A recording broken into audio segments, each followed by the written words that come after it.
tomaba lugar, los ancianos se sentaban a la puerta era la entrada detrás de las murallas donde se podía entrar para encontrar seguridad. Así que la puerta encierra mucho significado simbólico. Y Jesucristo dice, yo soy la puerta, yo soy la entrada. Ahora, la palabra antigua que se utilizaba para puerta era Bab, y hay una historia en la Biblia acerca de Babel, Bab-el, puerta a Dios. Así que la historia de Babel nos cuenta de otra puerta a Dios, otra entrada a Dios, el Bab-el. Babel, la puerta a Dios. Y esta es la idea de que tus propios méritos, obras, te llevan a Dios. Ese es el sistema falso que tenemos en la Biblia, que se opone a la historia bíblica que dice que uno es salvo por la sangre del Cordero. El único camino a la salvación es por medio de los méritos de Cristo, y no por nuestras obras, pero por los méritos de Jesucristo. Estos son los dos sistemas que han estado opuestos el uno al otro desde la caída del hombre, si lo puedo explicar así. Entonces, aquí cuando hablamos acerca de las luces se encontraron en el primer aposento del templo, y eso significa el ministerio que ocurre en el lugar santo, en el primer aposento. Cuando hablaremos de Apocalipsis capítulos de 3 a 8, estaremos hablando sobre los sellos, y ahí se menciona el pan de la presencia, así que todavía estamos en el primer aposento del santuario, el lugar santo.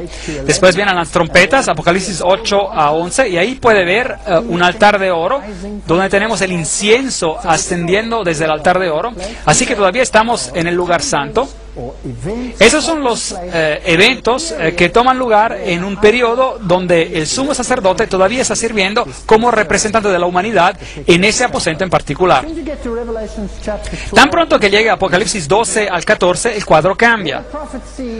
Allí el profeta ve el arca de Dios.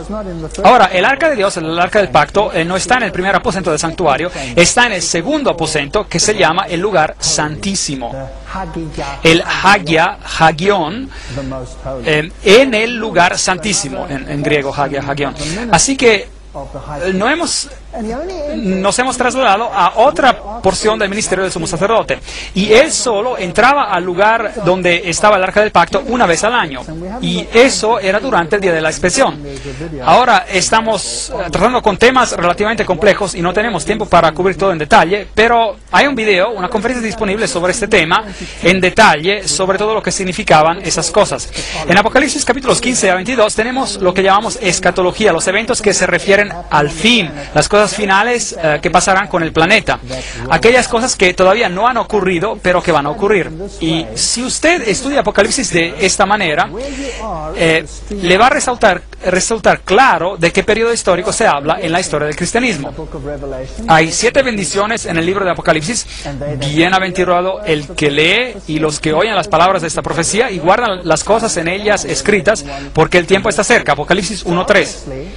Obviamente Dios quiere que lo leamos, el libro, que lo escuchemos y que lo llevemos al corazón. Porque ¿cómo podemos guardar algo que no entendemos? Así que cuando miramos a esta bendición, y no es cierto que Dios quiere que entendamos de lo que se trata el libro de Apocalipsis, claro que sí. Así que hay una bendición en el libro. Entonces, ¿cómo es posible que algunos dicen que este libro está sellado para que nos entienda? Bueno, entonces te privas de esta bendición, ¿correcto? Algunos hasta dicen que este libro no debería ser leído, porque está escrito para los que van a ser perdidos. Bueno, si este libro está para los que van a ser perdidos, entonces, ¿cómo puede haber una bendición si uno lo lee y si uno lo guarda en su corazón? Y oí una voz que me decía desde el cielo: escribe, bienaventurados de aquí en adelante los muertos que mueran en el Señor. Sí, dice el Espíritu, descansarán de sus trabajos porque sus obras con ellos siguen. Apocalipsis 14:13. Aquí también hay una alusión acerca de las obras. Las obras no son un medio para alcanzar la salvación, son una consecuencia de la salvación. Pero hay una bendición para aquellos que mueren en Cristo, los que han aceptado al Cordero como su medio de salvación, en vez de Babel, que es el otro portal, puerta a Dios. Yo vengo como un ladrón, bienaventurado el que vela y guarda sus vestiduras, no sea que ande desnudo y vean su vergüenza. Así que tenemos que aferrarnos a la justicia de Cristo. Nosotros no tenemos justicia, solo Cristo es nuestra justicia. Y si renunciamos a esta idea y renunciamos a la esperanza de su venida para salvar a aquellos que son de Él, entonces las posibilidades son que andaremos desnudos. Apocalipsis 19:9, el ángel me dijo, escribe, bienaventurados los que son llamados a la cena de las bodas del Cordero, y me dijo, estas son las palabras verdaderas de Dios. Bueno, obviamente hay una bendición aquí. Si usted está invitado a la cena de las bodas del Cordero, significa que usted forma parte de lo que es la novia. Bendecido y santo es el que tiene parte en la primera resurrección. Hay dos resurrecciones mencionadas en la Biblia. La primera resurrección es la resurrección de aquellos que mueren en Cristo y toman parte en esta fiesta de bodas. Y luego hay una segunda resurrección y ellos participarán a otra fiesta que se llama la Cena de las Aves. Y no creo que queramos participar a esa fiesta. Así que aquellos que son parte de la primera resurrección serán los que van a ser sacerdotes de Dios y de Cristo y reinarán con Él por 1000 años. Aquí tenemos el periodo del milenio. Las 7 bendiciones, vengo pronto, bienaventurado el que guarda las palabras de la profecía de este libro. Apocalipsis 22:7. Creo que esto significa más que solo el libro de Apocalipsis. Es la Biblia entera. La Biblia es el estándar para la formación del carácter. Es la historia de la salvación. Bienaventurados los que llevan sus ropas, o en la Reina Valera Antigua se dice, bienaventurados los que guardan sus mandamientos, para que su potencia sea en el árbol de la vida y que entren por las puertas en la ciudad. Así que la obediencia a Dios es un factor muy importante también. Apocalipsis 22:14. Ahora, obviamente habrá una posición que está en contra de todos estos factores. El libro de Apocalipsis está escrito con una estructura particular, una tal estructura que se llama un quiasmo. Es una estructura literal que asigna eventos de una manera particular en el tiempo. Por ejemplo, si tomamos el libro de Apocalipsis en su totalidad, está escrito en una forma de pirámide, por así decir. Las primeras partes son lo que llamamos el brazo, la parte histórica, que son las 7 iglesias, los 7 sellos, las 7 trompetas, y que nos conducen al gran final de la gran controversia entre Cristo y Satanás, y entre los seguidores de Satanás y los seguidores de Cristo. Y el segundo brazo o parte del libro, leyendo desde la conclusión hacia el medio del libro, sería sobre los temas de la Nueva Jerusalén, el milenio y la caída de Babilonia. Así que esta estructura nos dice dónde nos encontramos en la línea del tiempo. Y si usted entiende la estructura del libro de Apocalipsis, entonces será más fácil moverse por el libro. Porque hay algunas personas que les gusta arrojar a temas por todo lugar. Por ejemplo, hay muchos que toman las trompetas y las arrojan al futuro, en otras partes, en la parte escatológica, y así que toman las trompetas y las aplican a los eventos que todavía tienen que pasar en el futuro, cuando Dios restaure todas las cosas. Pero, por supuesto, se destruye la estructura del libro, el quiasmo, y también pueden ver donde cada uno de esos temas encajan mirando al lenguaje del santuario utilizado en el texto. Por ejemplo, cuando está mirando a las iglesias, a los sellos, a las trompetas, el lenguaje que se utiliza todavía habla de lo que hay en el primer aposento del templo. Ahora, trataremos con este asunto mientras avancemos, así que no importa si no entienden todo por ahora. Así que la estructura del libro nos indica en dónde nos encontramos en la línea del tiempo, para que no nos adelantemos, digamos. Tenemos que seguir las reglas, y esta es una manera maravillosa de descubrir el libro de Apocalipsis.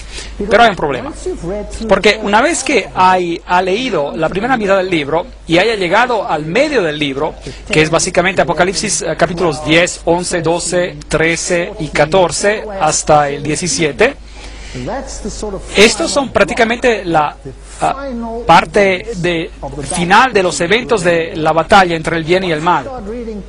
Y una vez que empieza a leer después de estos capítulos, estará leyendo los eventos en reverso, porque el quiasmo, la estructura de quiasmo está estructurada así, y se vuelve el libro muy confuso. Es que uno tiene la secuencia equivocada y ya no tiene sentido, y el libro de Apocalipsis se vuelve tan complejo que uno no logra poner los acontecimientos en una orden particular. Mientras que si usted sabe que la estructura es un quiasmo, entonces podrá leer las palabras así como siguen. Pero los eventos los pone en reverso y entonces todas las cosas encajarán en su lugar y tendrán un sentido maravilloso. Y el estilo literario tiene una razón: evita que disloquemos, por así decir, el texto y saltemos a todo lugar. Ahora, veamos cómo algunos cómo lo interpretan para que vea que no es solo una conjetura que alguien está haciendo.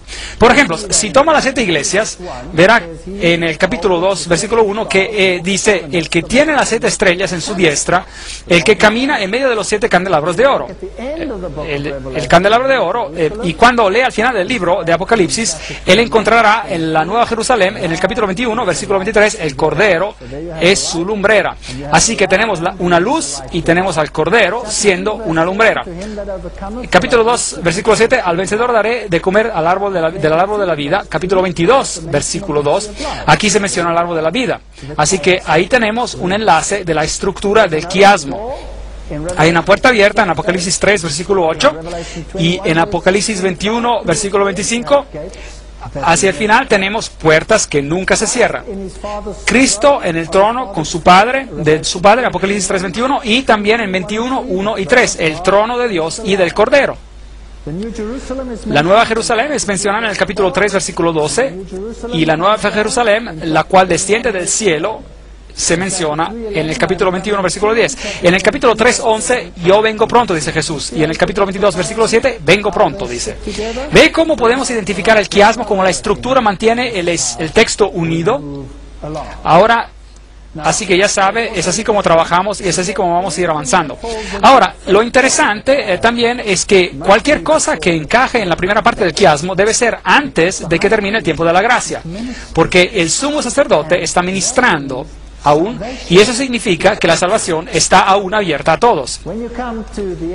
Cuando venga a la escatología, el tiempo de la gracia se habrá acabado, porque las puertas nunca se cerrarán, sino que estarán constantemente abiertas. El trono de Dios se ha convertido en el trono de Dios y del Cordero, y eso significa que Cristo reina en su reino. Así se va a poder dar cuenta de dónde estará en la línea del tiempo mirando este lenguaje. Así que no puede cometer errores por poner temas en el lugar equivocado, y así es como se nos ayuda a quedarnos dentro de la estructura. Cuando llega a los 7 sellos y comienza la historia ahí, nuevamente los 7 sellos son acerca de Cristo y su pueblo afligido. Y tenemos las personas que resucitaron y se sientan en el trono. Aquí están afligidas, en esta parte del libro, y aquí en la segunda parte del libro están sentadas en el trono. Así que obviamente los 7 sellos encajan en ¿qué porción de la historia? El tiempo de gracias tiene que estar abierto. No puede ser cerrado porque todavía están siendo afligidos. Ellos están aquí en la tierra, mientras que en la segunda parte están ya en el trono. Su sufrimiento terminado y están siendo restaurados. Así tenemos el cielo abierto y en el capítulo 19, 11, el cielo abierto. Capítulo 6, el que cabalga en un caballo blanco. Capítulo 19, el que cabalga en un caballo blanco. Capítulo 6, versículo 9, las almas de los que murieron por causa de Dios piden justicia. Y en el capítulo 20, las almas de los mártires son resucitados y entronados como jueces. En el capítulo 6 y 7 se habla de las vestiduras blancas, y en el capítulo 19 se les da las vestiduras blancas. En el capítulo 6, 15 y 16 escuchamos de reyes, generales, etcétera, que piden ser matados, y aquí en el capítulo 19 son matados. Otra vez podemos ver cómo la estructura se junta. Entonces, el libro de Apocalipsis contrasta a Cristo y a su pueblo con Satanás y sus seguidores. Tenemos una Trinidad de Dios, tenemos al Padre, tenemos al Hijo y tenemos al Espíritu Santo. Y si usted llega a los seguidores de Satanás, entonces tendrá una falsa Trinidad. Tenemos al dragón, la bestia y al falso profeta. Ahora, el dragón representa a Dios el Padre, La bestia, como verá en el libro de Apocalipsis, es el que toma el lugar, la que toma el lugar de Jesucristo. Es la que levanta un reino, pero no es un reino terrenal, pero Él es el que, delante de Él, cada uno se inclina, cada rodilla se va a inclinar delante de esta bestia.